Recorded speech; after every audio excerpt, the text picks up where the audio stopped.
আচ্ছা, দিন শেষে যখন তুমি একা বিছানায় শুতে যাও, সেই অন্ধকার ঘরের নীরবতা কি তোমাকে প্রতিদিন পিষে ফেলছে?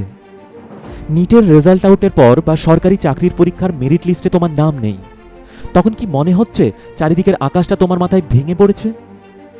যখন জানলার ওপাশ থেকে লোকে তোমার ব্যর্থতা নিয়ে গুনগুন করছে, তখন কি তোমার মনে হচ্ছে চারিদিকের দেওয়ালগুলো তোমাকে চারপাশ থেকে চেপে ধরছে?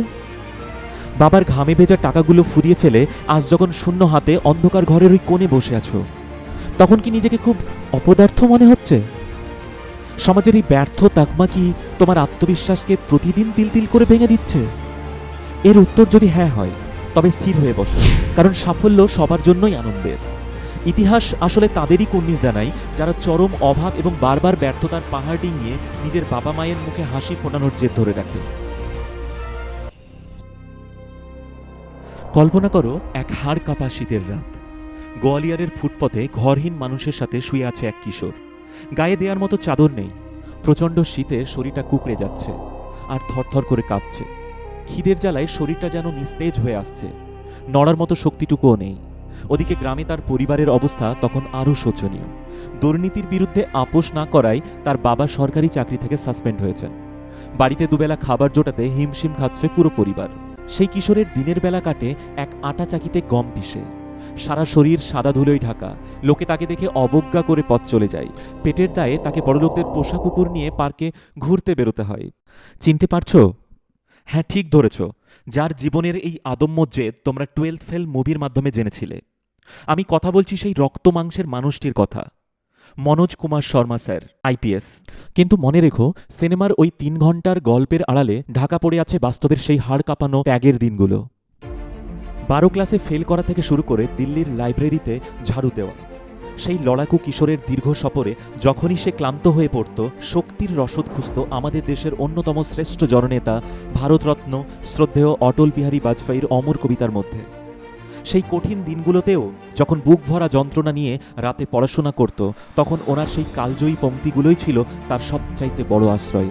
হার নেই মানুঙ্গা, রাড় নেই ঠানুঙ্গা। পকেটে পয়সা ছিল না, পেটে খিদে ছিল, কিন্তু মনের ভেতরে ছিল অটলজির সেই ইস্পাত কঠিন আদর্শ। আজ যে বই বা সিনেমা দেখে তোমরা অনুপ্রাণিত হও, তার প্রতিটা পাতার পিছনে লুকিয়ে আছে হাজারো বিনিদ্র রাত। 3বার সর্বভারতীয় পরীক্ষায় ব্যর্থ হয়ে যখন গোটা সমাজ তাকে বাতিলের খাতায় ফেলে দিয়েছিল, ঠিক তখনই সে নিজের জীবনকে নতুন করে রিস্টার্ট করার সাহস দেখিয়েছিল। আর চতুর্থবারের সেই লড়াইয়ের যখন রেজাল্ট বেরোলো, তখন দেখা গেল সেই আটা চাকির ধুলোমাখা মুখটাই আজ দেশের গর্বিত এক উচ্চপদস্থ অফিসার। তার এই জয় শুধু নিজের নয়, তার এই জয় ছিল তার বাবার সততার লড়াই আর তার মায়ের সেই আজন্ম লালিত ত্যাগের এক শ্রেষ্ঠ প্রতিদান। আজ একটি পরীক্ষায় তোমার নাম নেই মানে কি তোমার জীবন এখানেই শেষ? তোমার এই অভাব, তোমার এই ব্যর্থতা আসলে তোমার সব থেকে বড় কোয়ালিফিকেশন। তোমার পকেটের এই শূন্যতা আসলে তোমার অদম্য জেদ তৈরির একটি কারখানা। নিজের ভেতরের এই হাহাকারকে শক্তিতে রূপান্তর করো। নিজের পরিবারকে অভাবের অভিশাপ থেকে মুক্তি দেওয়ার শপথ নাও। সমাজ তোমাকে ফেল বলে দেখে দিয়েছে, ঠিক আছে, সেই সমাজকে একবার দেখিয়ে দাও পাহাড়ের ফাটল দিয়ে যখন চারাগাছ জন্মায় সে আকাশ ছোঁয়ার ক্ষমতা রাখে। উঠে দাঁড়াও, নিজেকে নতুন করে রিস্টার্ট করো। তোমার বাবার পরিশ্রম আর মায়ের ত্যাগের শেষ হাসিটা দেখার দায়িত্ব কিন্তু তোমার। মনে রেখো, ঝড়ের গতি মাপা যায়, কিন্তু যার বুক ভরা জেদ আর চোখে বাবা মায়ের স্বপ্ন থাকে, তার ঘুরে দাঁড়ানোর শক্তি কোনো পরিমাপক যন্ত্র দিয়ে মাপা সম্ভব নয়। একটা নিট বা সরকারি চাকরি তোমার গন্তব্য হতে পারে না।